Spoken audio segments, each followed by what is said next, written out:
Before I begin, I want to thank Pastor McReynolds and the Anon Missionary Baptist Church for graciously allowing me to use this beautiful church that I have visited before.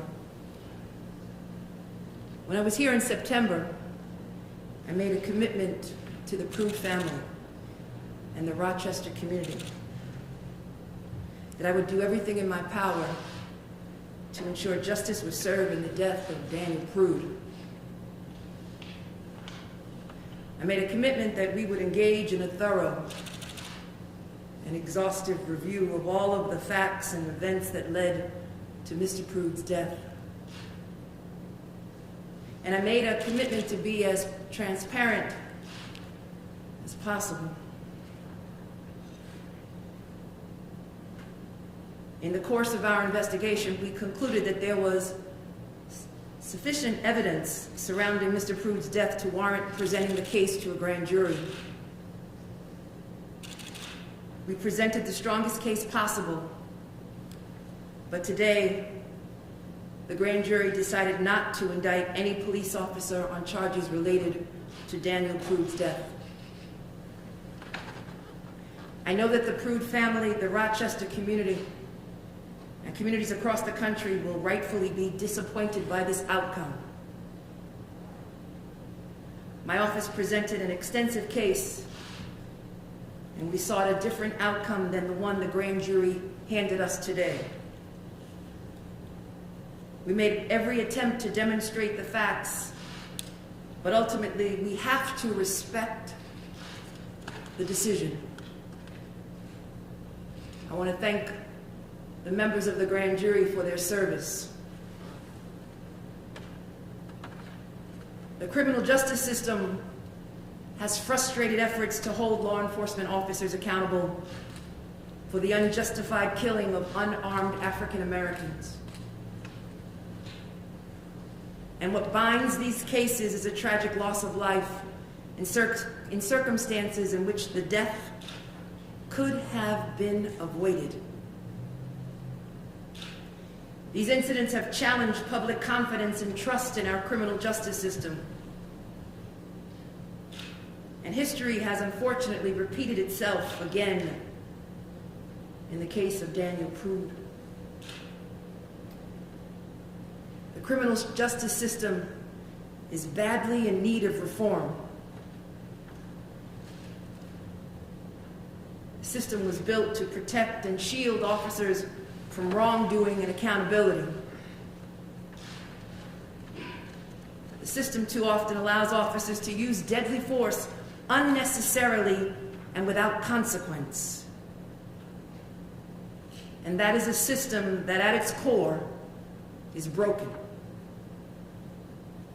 Someone once said that the dead cannot cry out for justice. It is a duty of the living to do so for them. So in the coming weeks and months, I will be pursuing a multifaceted approach to addressing the very issues that have prevented us from holding officers accountable who use deadly force without justification. The cornerstone of this effort is to amend the use of force law from one of subjective, simple necessity to one of absolute last resort, exhausting all other non-lethal means before resorting to deadly force. And while there is a legitimate reason why police officers have some special protections, these protections should be clearly delineated and clearly standardized in state law. Our goal is to preserve lives by ensuring that officers have the tools they need to navigate challenging civilian interactions, and that prosecutors have the laws they need to hold police accountable and deliver justice when officers use force in an unjustified or excessive manner.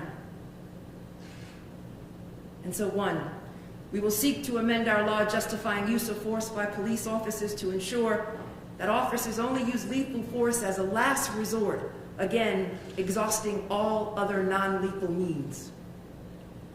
Two, These standards should be based on an objective criteria, and failure to adhere to them should result in and will result in criminal penalties. 3, we will mandate statewide certification for all officers, as they just recently did in New Jersey, and require robust and regular training as part of that certification to ensure officers have the training necessary to navigate challenging civilian interactions, and to avoid officers who are dismissed for wrongdoing from just moving to another county or another state.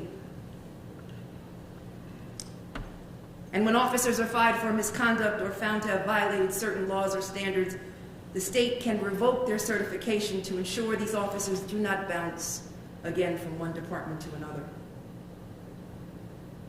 As I have contended throughout my entire career, there can be no accountability without transparency. And so I once again call for grand jury reform. Grand jury secrecy rules should be relaxed. The public deserves to know what transpired behind closed doors. The current secrecy laws are just out of date, anachronistic. In an effort to provide maximum transparency, my office is proactively releasing a comprehensive report which should be released to all of you, the media, in minutes, if you have not received it already.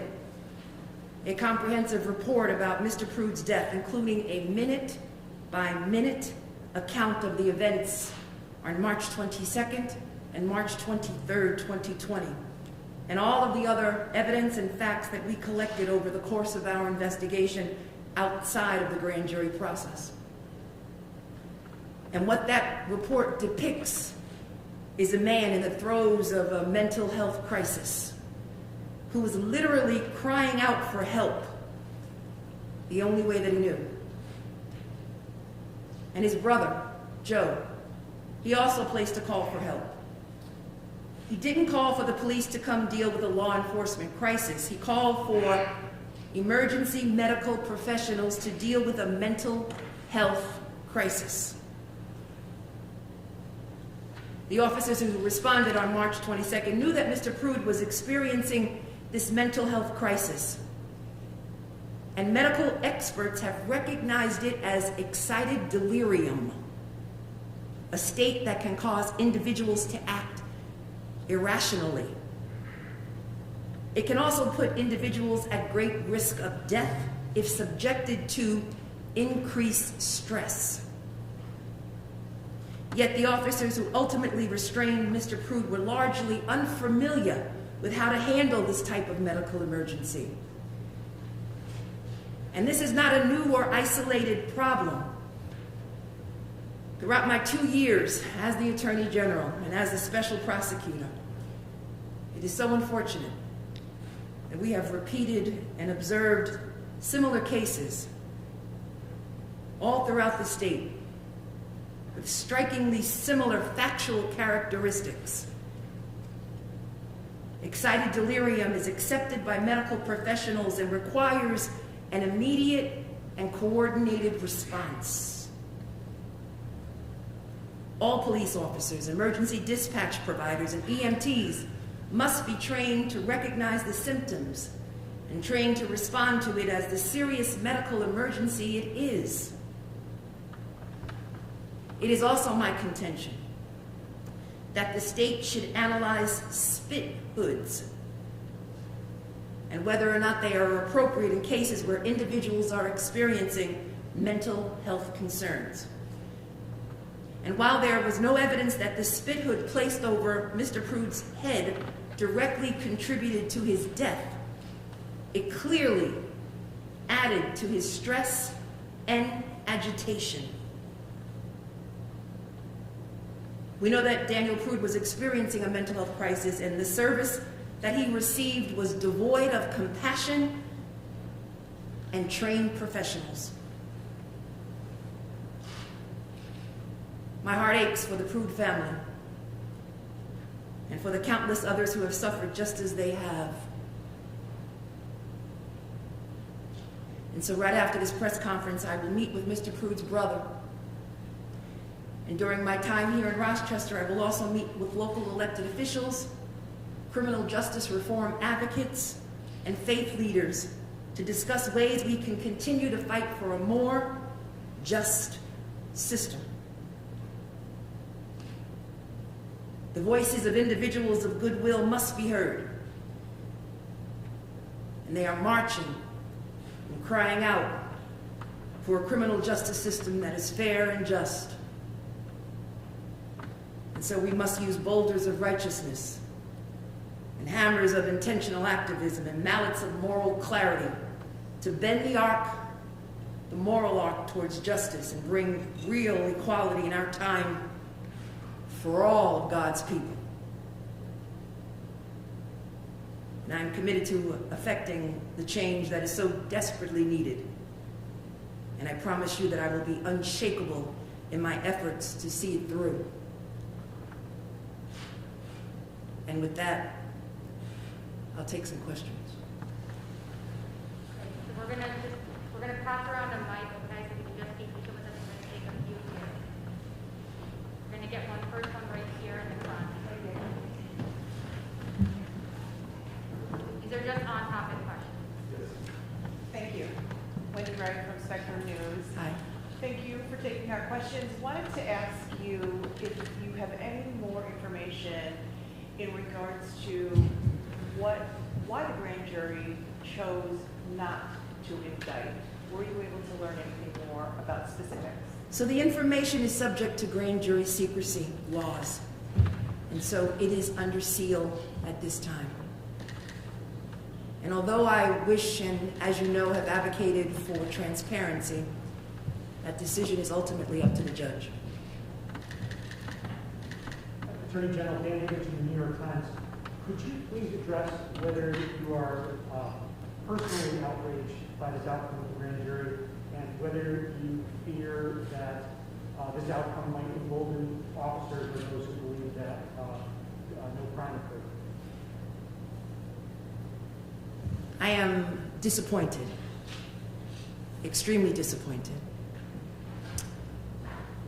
Unfortunately, historically, if one analyzes the intersection of the criminal justice system and race, one recognizes the influence of race. From the slave codes, to the lynching, to Jim Crow, to the war on crime, to the over-incarceration of people of color. Eric Garner, Tamir Rice, Breonna Taylor, George Floyd,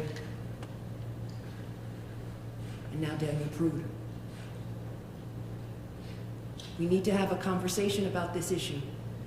And the reality is that we all of us, suffer from unconscious bias.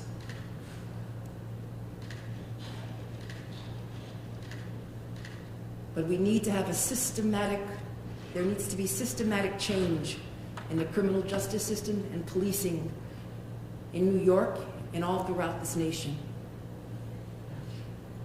And we need to analyze the numbers, analyze the race of the individuals who are no longer with us, and reform the practices if we are going to focus on a more just criminal justice system and a more perfect union.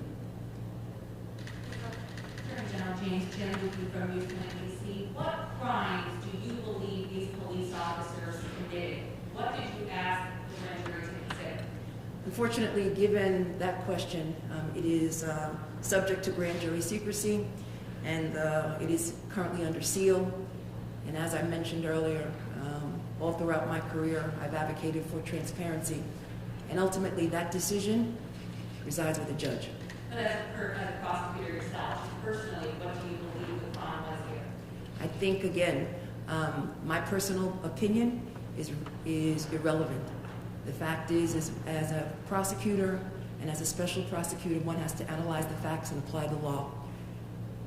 And I wish that I could be more transparent at this point in time, but the decision ultimately resides with the judge. Thank you. We're gonna come down here to Will. Yep. Thank you. Will Cleveland Democratic Council.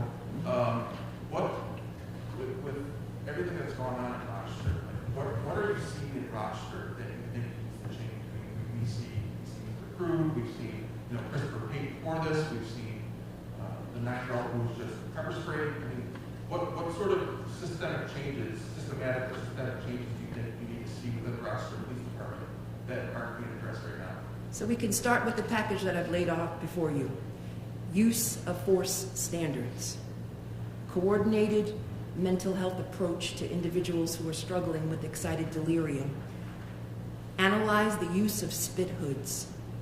And make sure that individuals and officers are trained in de-escalation and unconscious bias. In addition to that, I will be meeting with the 9-year-old girl who is unfortunately pepper sprayed. And we need, our office is looking at that case, and we will be meeting with her and her family. We need to take a systematic look at policing in Rochester, and not just Rochester, but all throughout the state of New York. As you know, the governor of the state of New York has urged each and every department to put forth some policing reforms. I'm looking forward to analyzing each and every one of those applications to the governor of the state of New York.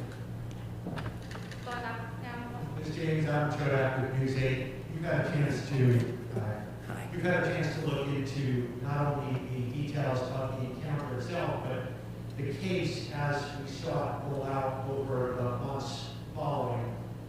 What's your take on how the city and RPD handled this case after they learned of it? So let me just say that there have been a number of reports that have been issued in response to the incident. My focus is on policing and preventing the death of unarmed individuals, particularly in cases where it could have been prevented. And so it's important that we move forward and have an honest discussion about the platform that I've put forth, systematic changes that are necessary, and ensuring that we respect the dignity of all lives, not only in Rochester, but all throughout the state of New York. Do you think there was a cover-up, though? What was your question? Do you think there was a cover-up? Oh, I'm responding again to police reforms. Last question here. Attorney General Letitia James, 13 News. You touched on this a little bit earlier, but obviously there's 7 officers that have been suspended since the investigation began. What is the status on that? Will they be allowed to work back in law enforcement again? And in your opinion, should they be able to work in law enforcement? Those recommendations and that decision will ultimately be left up to the Rochester Police Department. At this point, the criminal aspect of this investigation has been completed. I would imagine that there will be a civil action taken by the family.